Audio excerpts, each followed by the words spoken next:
بيان صادر عن القوات المسلحة اليمنية. بسم الله الرحمن الرحيم.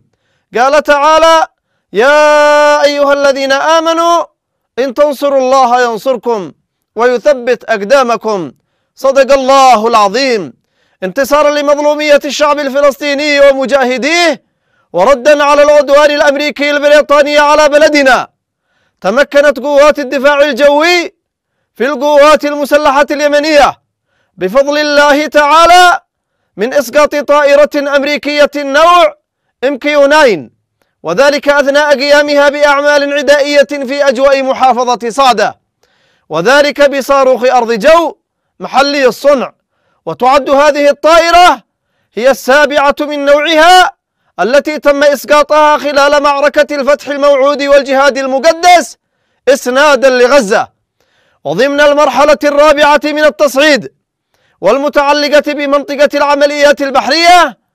نفذت القوات البحرية والقوة الصاروخية في القوات المسلحة اليمنية عملية عسكرية مشتركة استهدفت من خلالها سفينة جورتون في خليج عدن، وذلك بعدد من الصواريخ البالستية، وكانت الإصابة دقيقة بفضل الله.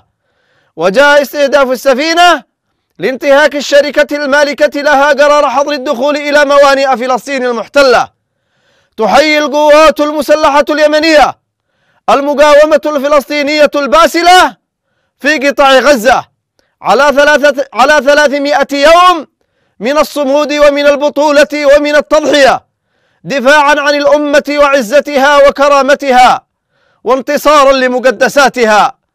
إن القوات المسلحة اليمنية مستمرة في تنفيذ عملياتها العسكرية بمختلف المراحل التصعيدية، وإن هذه العمليات لن تتوقف إلا بوقف العدوان ورفع الحصار عن الشعب الفلسطيني في قطاع غزة. والله حسبنا ونعم الوكيل.